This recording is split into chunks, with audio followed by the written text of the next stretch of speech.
laparoscopie, surtout après que l'intervention du professeur Adawi, qui a mis un peu des points sur la technique chirurgicale, et qui a même introduit. Donc finalement, la chirurgie colique est une chirurgie codifiée, et maintenant, il faut s'appliquer, et est-ce que c'est une chirurgie qui est faisable sans grand problème, avec une innocuité safety par laparoscopie.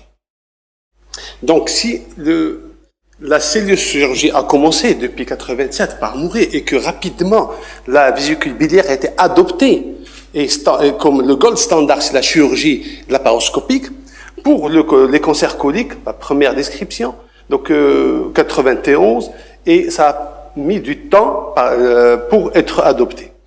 Et pourquoi ceci? Parce que la scepticité des chirurgiens pour adopter par peur de quoi? Par peur d'avoir des greffes sur des orifices de trocar, par peur parce qu'on ne parle pas de cette tumeur, parce qu'on a peur de ne pas enlever suffisamment, d'avoir vraiment la résection ne soit pas carcinologique.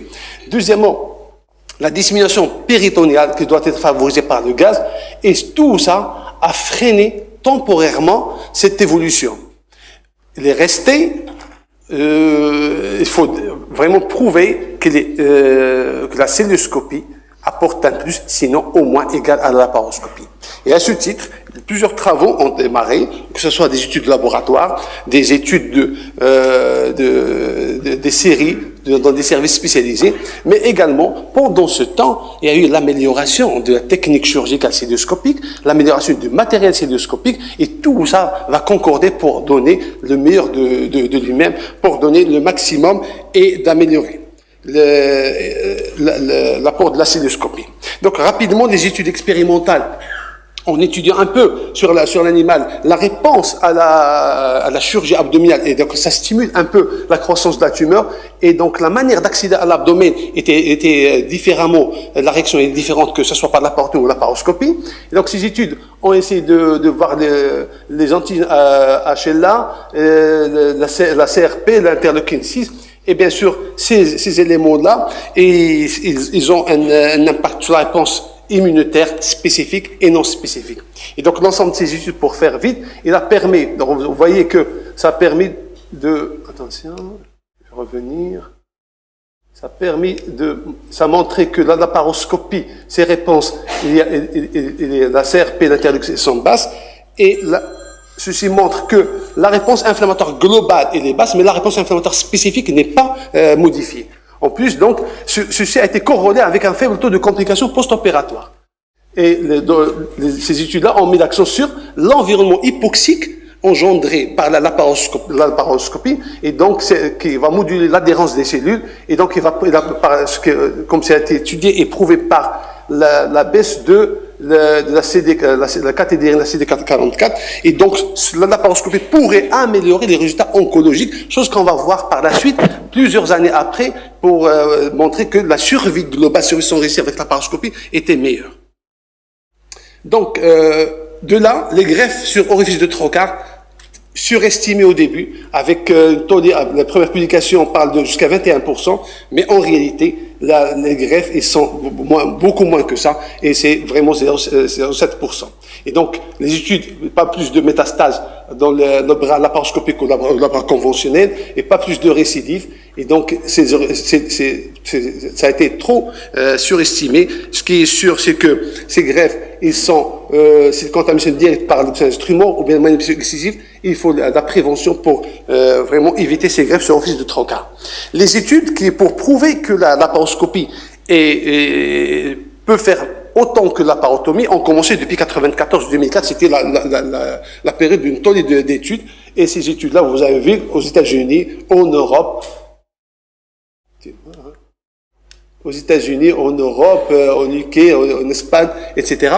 Et ces études-là concordent tous pour montrer rapidement, qu'elle est faisable. Le temps opératoire, certainement un peu plus lent par laparoscopie que par laparotomie. Le taux de conversion n'est pas très prohibitif. Et ça, beaucoup d'études, quand on voit cette différence de taux de conversion, on va voir qu'ils incluent même le rectum. Et pour le rectum, le taux de conversion est beaucoup plus important. Et donc, la mortalité n'est pas influencée. Et la morbidité, la même chose. Donc finalement, rien qu'avec ça, on peut dire que la laparoscopie fait autant que la laparotomie. Sur le plan oncologique, le curage ganglionnaire, on voit mieux, on peut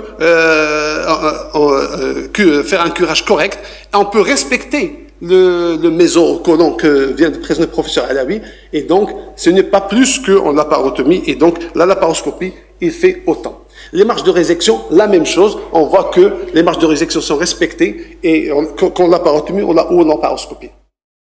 Pas beaucoup de récidives, donc c'est voire même en faveur de la laparoscopie. Et là, on peut parler de ce fameux impact de cette ambiance hypoxique et de manque de réponse spécifique. Donc, les avantages de la laparoscopie, je pense qu'ils ne sont pas à démontrer, que ce soit leur prise du transit, l'alimentation précoce, que ce soit l'absence de prise dentalgique. Et donc, tout ça, ce sont des avantages qui s'ajoutent à l'avantage de la laparoscopie. La survie globale, la survie est presque la même. La survie sans récidive, elle est presque la même. Sinon, des fois, dans certaines études, elle est beaucoup plus en faveur de la laparoscopie. Ces études-là ont tous inclus les cancers coliques en dehors des cancers coliques, des angles coliques et du transverse. Mais les études récentes, il y a des méta-analyses récentes qui a étudié même le transverse et qui a montré les mêmes résultats. Les mêmes résultats. Et donc, pour aller rapidement et pour conclure, on peut dire que la laparoscopie fait autant que la laparotomie, et donc on peut la proposer. C'est une technique sûre oncologiquement. Il faut la proposer avec cependant des petites conditions, une expertise chirurgicale en laparoscopie. Je vous remercie. Merci beaucoup pour avoir été clair. Est-ce que ça permet en fait la discussion? Est-ce qu'il y a des questions dans la salle? Oui.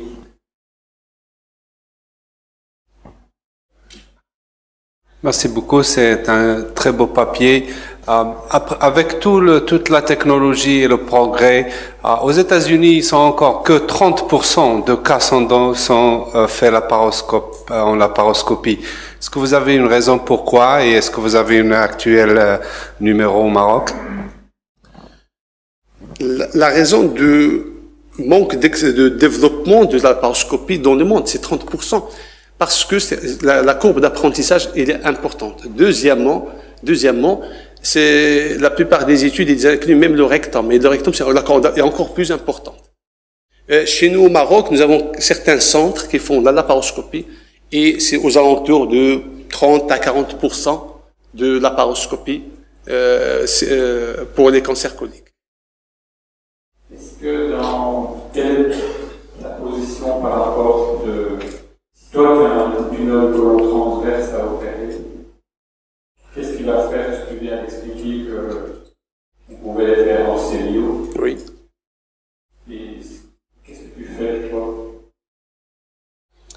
La taille de la tumeur est importante, l'état du patient, et on aborde pour faire la laparoscopie. Et on va aller pour le transverse. Le plus important, c'est cette artère colique, le colica média, qu'il faut aller vraiment à la base. C'est ce curage qui fait un peu la différence. Et quand on a la possibilité de faire ce curage avec une OQT, il faut le faire. Il y a ici 2 questions, je pense.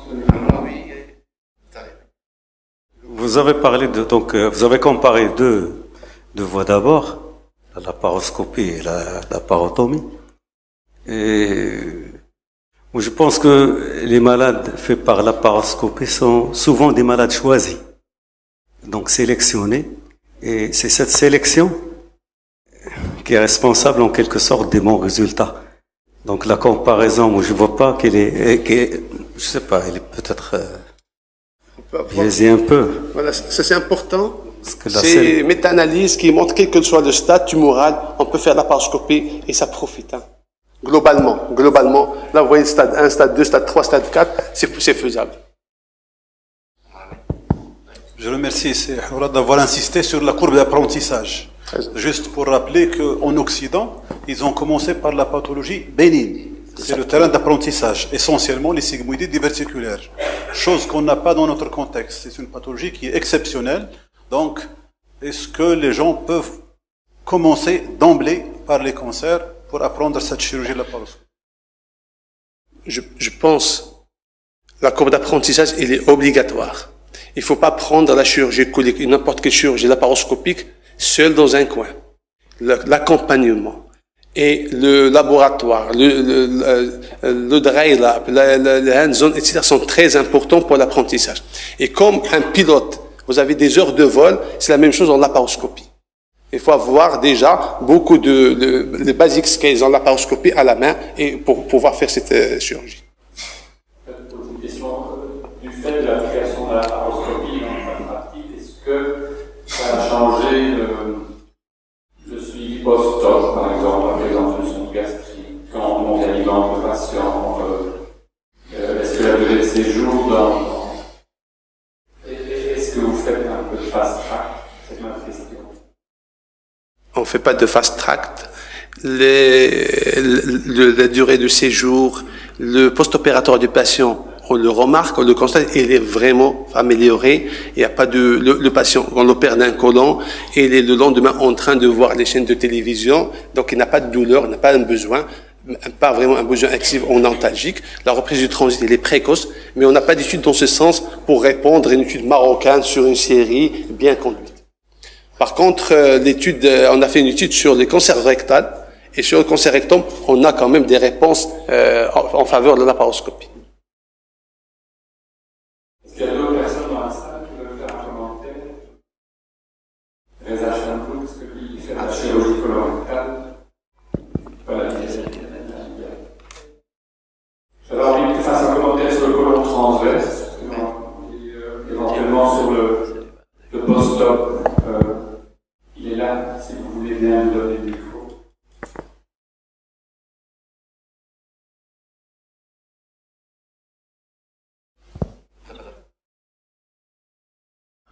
Merci beaucoup pour la présentation. Donc, pour répondre à la question d'Étienne, tu le sais bien, pour le côlon transverse, l'attitude du service, c'est de le faire en tomie. On ne le fait pas en céliose. D'ailleurs, c'est le seul cancer du côlon qu'on pense que c'est difficile. Techniquement, c'est assez difficile. Oui. Pour le curage, pour le transverse. L'abord de la racine de mésentère transverse est difficile. Oui. Oui. Et donc après, il faut vraiment libérer des deux côtés. Donc c'est time consuming et donc on préfère le faire en tomie. On a un meilleur curage, en tout cas, dans nos mains. Pour les soins post-opératoires, qu'est-ce que tu penses du fast-track? Alors, en moyenne, maintenant, dans le service, les gens, ils restent... j'ose pas les faire sortir 3 jours. Avant 3 jours, donc il reste 3 jours. 3-4 jours. Voilà, 3 jours, et donc au début on n'osait pas les faire sortir tant qu'ils n'avaient pas de transit, mais maintenant, même s'ils ne vont pas à selle, on les fait sortir, donc la reprise des gaz est souvent assez suffisante. On les mobilise très précocement, et donc pas de sonde gastrique, et on met encore une sonde urinaire, mais qu'on enlève le premier jour post-op, mais on voudrait passer maintenant au stade de les enlever après l'intervention sur la table d'opération. Oui. Est-ce qu'il y a des localisations qui vous semblent, alors là, du coup, plus abordables par la laparoscopie? Est-ce que la localisation intervient dans votre choix, dans le cas de la laparoscopie? Je veux dire par là, par exemple, un sigmoïde vous sera probablement plus aisé de le traiter laparoscopiquement qu'un côlon droit, par exemple. Je ne sais pas. Est-ce que ça rentre dans le cadre de votre indication? J'ai compris votre question qui est très judicieuse. Si on commence une chirurgie laparoscopique colorectale, il faut commencer par les cas les plus simples. Je pense qu'un sigmoïde, c'est le cas le plus gentil, le plus simple, il faut le faire. Le côlon droit, il paraît simple, mais là encore, il faut prendre son temps pour faire un curage correct. Et ça demande beaucoup d'application. Et en dernier, c'est les angles coliques et le transverse. Parce que là ça demande beaucoup d'apprentissage. Donc on commence par les cas les plus simples, les tumeurs simples, les localisations simples. Sigmoïde en premier, côlon droit, et puis au fur et à mesure que la learning curve s'améliore, on peut avancer. Ok, une dernière question concernant la laparoscopie. On va parler de notre modeste expérience. Je rejoins tout à fait M. Hora. C'est le jour et la nuit. Le colon Parcelio, il déambule le lendemain, et maximum 3 jours. Ils peuvent un peu le fast track, donc ils remangent liquide le lendemain, plus sonde gastrique, plus rien du tout. Vraiment, c'est le jour et la nuit.